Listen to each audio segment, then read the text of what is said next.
Assalamualaikum warahmatullahi wabarakatuh. Di sini kami dari grup G akan membahas tentang prinsip umum dan prinsip khusus dalam pengembangan kurikulum. Selamat menyaksikan. Perkenalkan, nama saya Mufti Hatur Rohmah, NIM 1914062. Saya dari kelas B, jurusan PGMI Angkatan 2019, Fakultas Ilmu Tarbiyah dan Keguruan, Universitas Islam Negeri Maulana Malik Ibrahim Malang. Saya berasal dari Kalimantan Tengah, Sukamara. Perkenalkan, nama saya Indah Fatimatur Rahma, NIM 1914080, kelas B, jurusan PGMI Angkatan 2019, Fakultas Tarbiyah dan Keguruan, Universitas Islam Negeri Maulana Malik Ibrahim Malang, asal dari Lamongan. Perkenalkan, nama saya Silviana Rofida, NIM 1914082 dari kelas B, jurusan Pendidikan Guru Madrasah Ibtidaiyah, Fakultas Ilmu Tarbiyah dan Keguruan, Universitas Negeri Maulana Malik Ibrahim Malang, asal dari Malang. Terima kasih. Di sini saya akan membahas mengenai prinsip pengembangan kurikulum. Menurut KBBI, prinsip merupakan dasar, asas, atau kebenaran yang menjadi pokok dasar berpikir dan bertindak. Pengembangan kurikulum menggunakan prinsip-prinsip yang telah berevolusi dalam kehidupan sehari-hari, bahkan sudah diciptakan prinsip-prinsip baru. Oleh karena itu, dalam menerapkan prinsip di lembaga pendidikan, sangat dimungkinkan untuk menggunakan prinsip yang berbeda dari kurikulum yang digunakan di lembaga lainnya. Sehingga akan ada banyak prinsip yang ada dan digunakan dalam pengembangan kurikulum. Prinsip-prinsip yang ada dalam pengembangan kurikulum jumlahnya sangat banyak.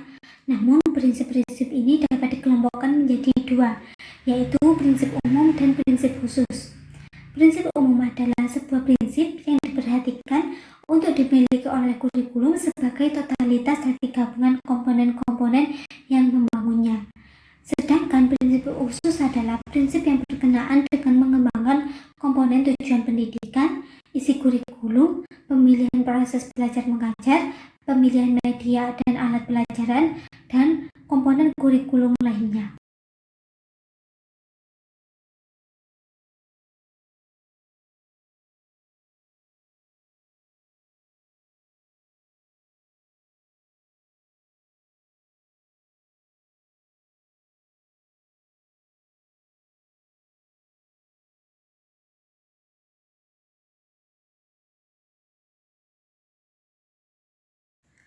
Prinsip yang pertama yaitu prinsip relevansi. Secara umum, istilah relevansi dapat diartikan sebagai kesesuaian atau keserasian pendidikan dengan tuntutan kehidupan masyarakat. Jadi, dalam pembuatan kurikulum harus memperhatikan kebutuhan lingkungan masyarakat dan siswa di sekitarnya, sehingga nantinya akan bermanfaat bagi siswa untuk berkompetisi di dunia kerja yang akan mendatang.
Baik, saya akan menjelaskan tentang prinsip khusus pengembangan kurikulum. Prinsip khusus itu ada 5 prinsip. Yang pertama adalah prinsip tujuan kurikulum. Menurut Hilda Tabah, sumber prinsip khusus ini ada 3, yaitu yang pertama budaya masyarakat, yang kedua adalah individu, dan yang ketiga adalah mata pelajaran disiplin. Sementara itu, rumusan tujuan pendidikan menurut Sayodi Sukmadinata itu bersumber dari beberapa hal. Yang pertama itu bersumber dari peraturan dan kebijakan pemerintah yang dapat dirumuskan atau ditemukan dalam dokumen-dokumen lembaga negara mengenai tujuan dan strategi pembangunan termasuk di dalam pendidikan. Nah, sumber yang kedua yaitu survei tentang kebutuhan siswa dengan menggunakan observasi, wawancara, ataupun kuesioner. Sumber yang ketiga yaitu survei persepsi orang tua atau masyarakat tentang kebutuhan mereka yang diungkap juga melalui kuesioner, wawancara, ataupun observasi. Yang keempat yaitu survei terhadap pandangan para ahli bidang tertentu dan dikumpulkan juga melalui kuesioner, wawancara, dan observasi. Lalu yang kelima adalah survei tentang tenaga kerja. Selanjutnya yang kedua itu adalah prinsip isi kurikulum. Dalam prinsip isi kurikulum ini ada beberapa hal. Nah, yang pertama adalah harus mencerminkan filosofi dan dasar suatu negara. Yang kedua adalah harus diintegrasikan dalam pembangunan bangsa dan negara. Yang ketiga adalah harus mengembangkan kreativitas, rasa, niat, dan bekerja agar siswa memiliki mental, moral, dan karakter yang mulia. Lalu yang keempat adalah harus mempersiapkan sikap dan mental siswa untuk mandiri dan bertanggung jawab di dalam masyarakat. Kemudian yang ketiga adalah prinsip proses belajar mengajar. Dalam prinsip proses belajar mengajar ini ada beberapa hal yang perlu diperhatikan. Nah, yang pertama itu perlu diperhatikan bahwa apakah metode yang digunakan itu cocok atau tidak. Lalu yang kedua itu apakah metode tersebut itu mampu memberikan kegiatan yang bervariasi untuk melayani perbedaan individual siswa. Lalu yang ketiga adalah apakah metode tersebut juga memberikan urutan kegiatan yang bertingkat-tingkat atau tidak stuck di situ-situ saja. Lalu yang keempat adalah apakah penggunaan metode tersebut dapat mencapai tujuan kognitif, afektif, dan psikomotor. Prinsip yang keempat adalah prinsip media dan sumber belajar. Nah, sebelum kita memberikan materi kepada siswa atau memberikan pelajaran, kita juga kan perlu sebuah media dan alat belajar atau alat bantu dalam melaksanakan pembelajaran. Nah, dalam prinsip ini ada beberapa hal yang bisa dijadikan pegangan untuk memilih sebuah alat belajar atau media pembelajaran. Yang pertama itu, jika ada yang mau dibuat sendiri atau buatan orang, kita harus memperhatikan dahulu tentang bagaimana cara pembuatannya, siapa yang membuatnya, dan juga biaya dan waktu dalam pembuatannya. Kemudian yang kedua, kita juga harus memperhatikan bagaimana pengorganisasian media dan alat bantu pembelajarannya, apakah berbentuk sebuah modul atau berbentuk yang lain. Kemudian prinsip yang kelima adalah prinsip evaluasi.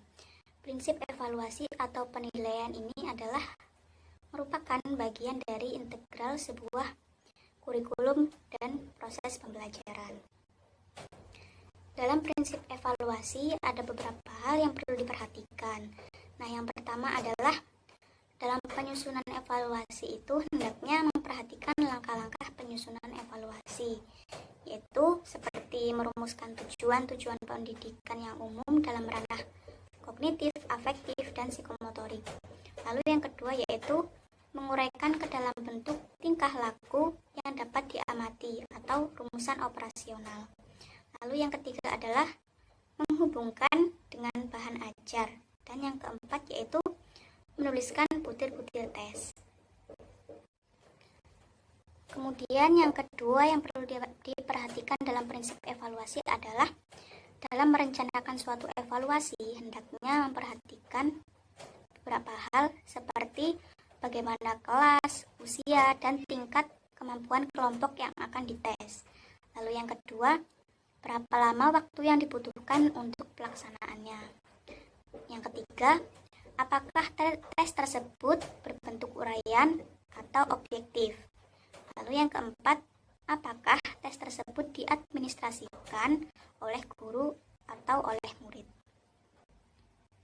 Demikian presentasi dari kami, kurang lebihnya mohon maaf. Wassalamualaikum warahmatullahi wabarakatuh.